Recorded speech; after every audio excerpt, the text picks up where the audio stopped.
So yun guys, napanood kong video niya na mapapailaw sa pamamagitan ng Sonox. Ginaya ko. Tingnan natin kung mapapailaw nga niya talaga yung ilaw na maliit. So try muna natin proseso. Sige guys, balik tayo. So nakakabili na ako ng tubo, copper at aluminum. Gagawa tayo ng ilaw na nakita ko sa video sa YouTube. Tingnan natin kung legit. Yan. Pupul na. Nabalaktot na lang yan. Pagkakabit-kabitin. So yan, nabalaktot ko na siya. I-re-rebit na lang to.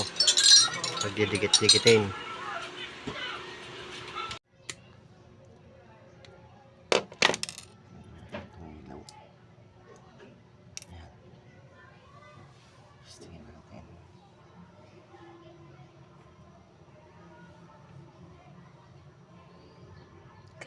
Ilaw. Samahin natin.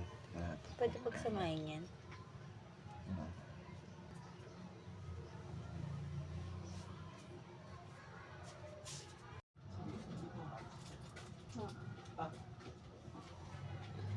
Umilaw nga siya. May kuryente nga.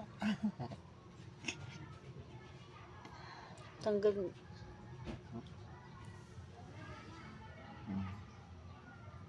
Ano ako dito yan sa lighter. Yung ilaw ng lighter. Ayan o. Ito. Pakita mo yung wire.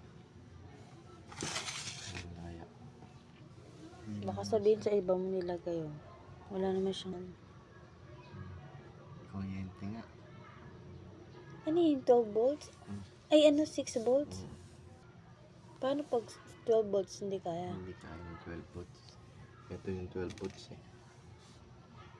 Ito. Hindi niya kaya 12 volts.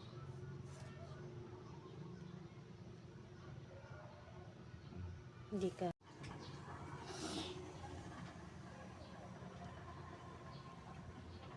Hindi talaga niya kaya. Salang talaga. Buksan mo lang. Malag lang.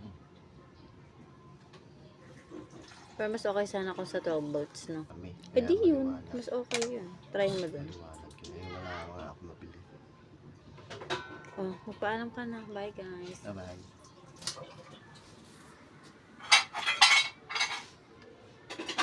You know. Ang lakas din.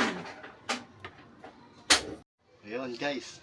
Legit nga. Napatunayan natin na kayang pailawin ng Sonrox yung 6 volts na ilaw. Testing na natin. Okay na guys.